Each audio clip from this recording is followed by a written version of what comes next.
విజయవాడ జక్కంపూడి వైఎస్ఆర్ కాలనీలో నీటి మట్టం పెరుగుతోంది. చుట్టుపక్కల ప్రాంతాల్లో వాగులు వంకలు పొంగి పొరలడంతో కాలనీలోకి నీరు ప్రవేశిస్తుందని కాలనీ వాసులు ఆందోళన చెందుతున్నారు.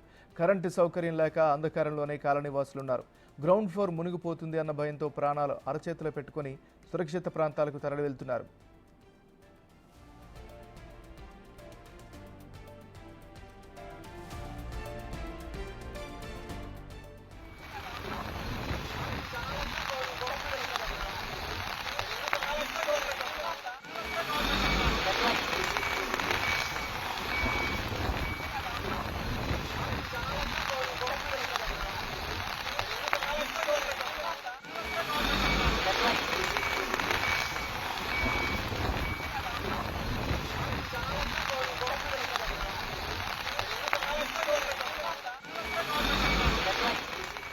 కృష్ణానది వరద ఉధృతి పెరుగుతోంది. ప్రకాశం బ్యారేజ్ వద్ద మొదటి ప్రమాద హెచ్చరిక జారీ చేశారు.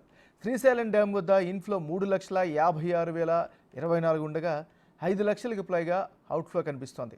నాగార్జున సాగర్ వద్ద ఇన్ఫ్లో 4,61,245 ఉండగా అవుట్ఫ్లో 4,53,700గా నమోదైంది.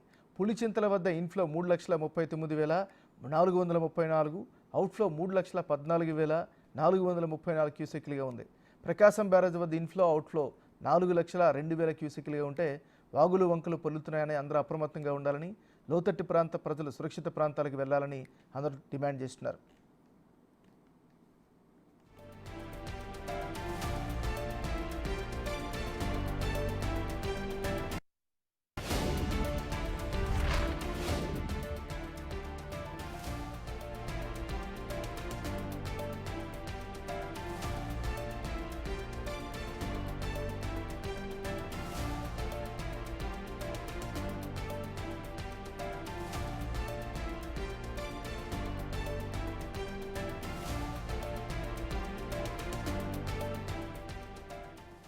ఇదే అంశానికి సంబంధించి మరింత సమాచారాన్ని మా రిపోర్టర్ శివశంకర్ అందిస్తారు. శివశంకర్, చెప్పండి, మీ దగ్గర ఎలాంటి పరిస్థితులు ఉన్నాయి, అధికారులు ఏం చెప్తున్నారు?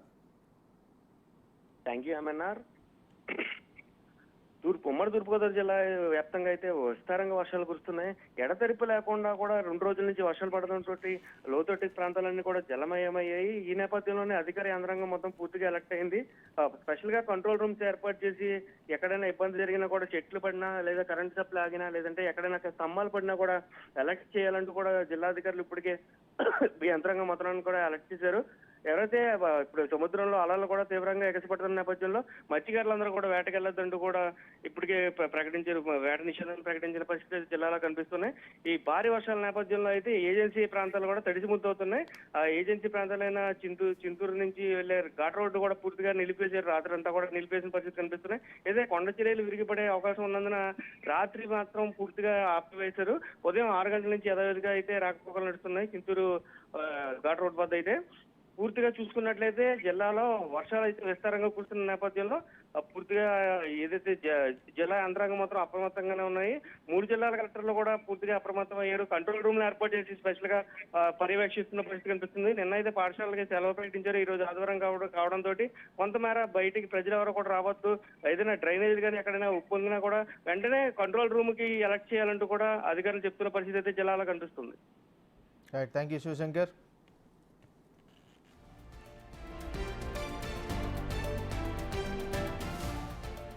రాష్ట్రంలో తుఫాను వరదల నేపథ్యంలో అత్యవసర వైద్య సేవలు అందించేందుకు వైద్య ఆరోగ్య శాఖ అన్ని ఏర్పాట్లు చేసింది.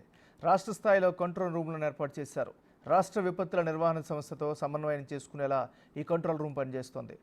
ఐఎండీ సూచనల మేరకు విశాఖపట్నం, గోపాల్పూర్ మధ్య కళింగపట్నానికి సమీపంలో తుఫాను తీరాన్ని దాటే అవకాశాలు ఉన్నందున వైద్య ఆరోగ్య శాఖ అప్రమత్తమైంది. ముఖ్యంగా గర్భిణీలు, పాము కాటుకు గురైన వారిని, విద్యుదాఘాతాలకు గురైన వారి కోసం కంట్రోల్ రూమ్ అందుబాటులో ఉంటుంది. 3 షిఫ్టుల వారీగా 3 సభ్యుల బృందం సెప్టెంబర్ 3 వరకు కంట్రోల్ రూమ్లో నిరంతరం అత్యవసర వైద్య సేవల్ని పర్యవేక్షిస్తారు. అవునవును.